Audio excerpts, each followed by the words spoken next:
friends, today I'll be discussing about what's price elasticity of demand.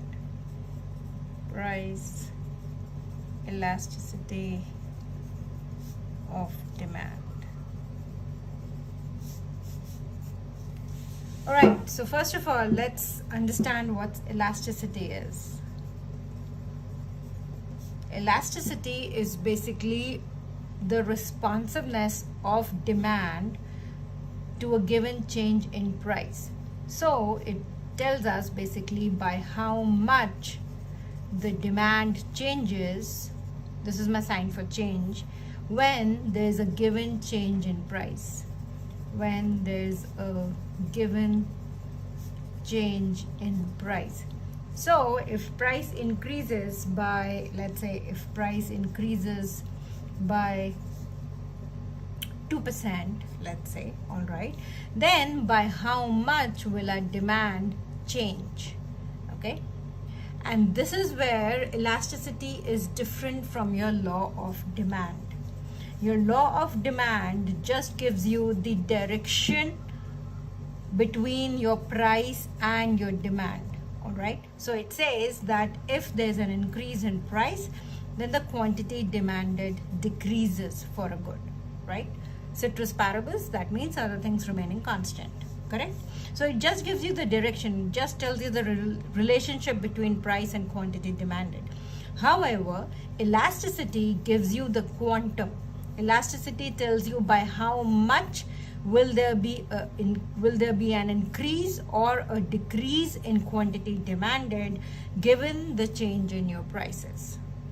All right, okay, so now there's a formula for this. Different textbooks have different formulae. Very honestly, a standard formula that we use is basically percentage change in quantity demanded divided by percentage change in price. All right, however, there is another formula, right, which is generally used, okay, is Q2 minus Q1, that's the change in quantity demanded, divided by the midpoint of whatever your change is given, right? And this whole divided by P2 minus P1, that's the change in price, divided by your midpoint of your prices, two prices that's given, right? So I'll be talking about questions on this in my next video. Here I'm just explaining you the concept, and further down I'll be doing various types of elasticity. So there are various variants of price elasticity of demand that I'll be discussing. However, the questions on the same will be there in my next or coming up videos. All right, so just look out for them. Okay, I hope you have understood what price elasticity of demand is. I'll explain you once again in short. So price elasticity of demand basically tells us by how much the demand will change if there is a given change in price. All right, suppose, let's say, using these formulae, we get up, given all the information about what's the new quantity, what's the new price, what was the original quantity, what was the original price. Given all that, let's say our price elasticity of demand comes out to be, I denoted with ED, it comes out to be, let's say, 1.5, all right, with a negative sign, of course, because the relationship between price and quantity demanded is inverse, so you will always get this negative sign. Okay, however, we take the absolute value of this, right? So we take 1.5. So what does it imply? Okay, what does it infer basically? Okay, this tells us that when there's a 1% increase in your price, right, then there is 1.5% decrease in your quantity demanded. That's what it tells us. So if there is a 1% increase in price, then the quantity demanded will decrease by 1.5%. Or the other way around, if there is a 1% decrease in price, then there would be 1.5% increase in quantity demanded. All right, okay, so the relationship remains inverse. However, this is what it tells you. So given a 1% change in price, by how much your quantity demanded changes, that's what is given by elasticity number. Okay? All right. Now coming to various types of elasticities of demand. Types of elasticities of demand. All right? Okay. So the first type that I'll be discussing is your perfectly inelastic demand. Okay? Perfectly inelastic demand, the graph goes like this. Now it's important for you to understand the graph, right? So this is x-axis is my quantity demanded, y-axis is my price, and this is my demand curve. Okay, so it says what? It says whatever be the price of the good, the demand will not change. So it's perfectly inelastic. Okay, so in this case, since there is no change in quantity demanded, so the change in quantity demanded is 0 basically. So your elasticity of demand comes out to be 0. All right. Now a real world example for this could be insulin, demand for insulin by diabetic persons, right? So anyone who is diabetic will be requiring insulin, and whatever be the price of insulin, the demand would be inelastic, right? That person would have to buy insulin. Okay. All right. Second is inelastic demand. Now, inelastic demand would be the one where this is again your quantity demanded, this is your price, y-axis your price, where with a given change in price, the quantity demanded changes by less than the change in price. All right. So there is a change in quantity demanded in this case, but the change in quantity demanded is less than the change in price. Okay, so in this case, your elasticity of demand is less than 1. You understood this? All right. Now the real world example could be anything, right? It could be the goods that you consume in every day. Okay, it could be cereals, it could be lentils, it could be your it could be your other grocery stuff, or it could be your clothing as well, right? So it all depends, right? So there could be a larger change in price, but your quantity demanded doesn't change by that much. Okay, so if the price of lentils goes up, right, it's not that you decrease your consumption of lentils by a lot. Okay, you have to consume lentils, so maybe you decrease by a little, but not by too much. Okay. All right, then the third is your unit elastic or unitary elastic demand. Okay, now this is more of a theoretical concept, where it's like we say that, given the change in price, the quantity demanded changes exactly by that amount. So again, it says that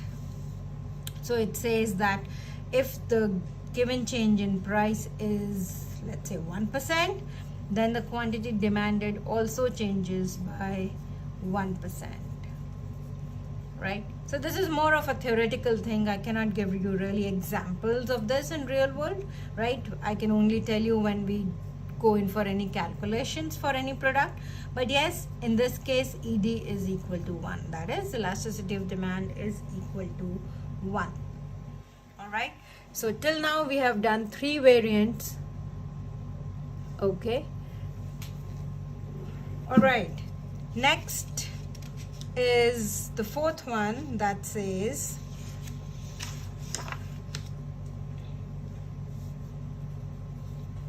next is the 4th one, which is your elastic demand. Now elastic demand is basically the one where, if that's my quantity demanded, that's my price, where I say that with a given change in price, the quantity demanded changes by a lot. So the change in price is less, but the quantity demanded changes by more than the change in price. All right, in this case your ED, or your elasticity of demand, is greater than 1. Now the real world examples for this could be your luxury good, it could be any luxury good, right? It could be expensive clothing, it could be jewelry, it could be buying a house. If the prices really shoot up, then yes, you might postpone buying a house, and so there will be a lot more decrease in demand. All right, so it's like the elastic demand basically goes for goods which are high priced, or for which we can postpone their consumption. Okay, and the 5th one and the last one is your perfectly elastic demand. Perfectly elastic demand is basically, so that's my demand curve, right? Perfectly elastic demand is the one that's horizontal to your x-axis. I mean, it's parallel to your x-axis. That's horizontal, right?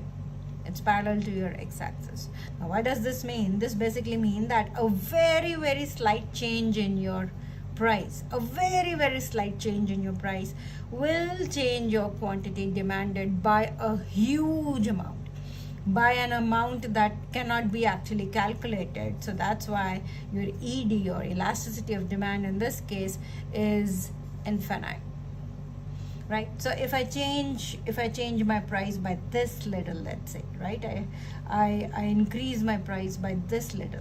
So earlier my original price is this.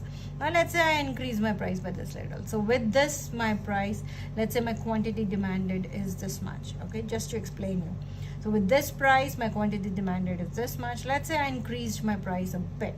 So now my decrease in quantity, so one point is this, so my decrease in quantity will be like so much. Like let's say my decrease in quantity would be somewhere here, right?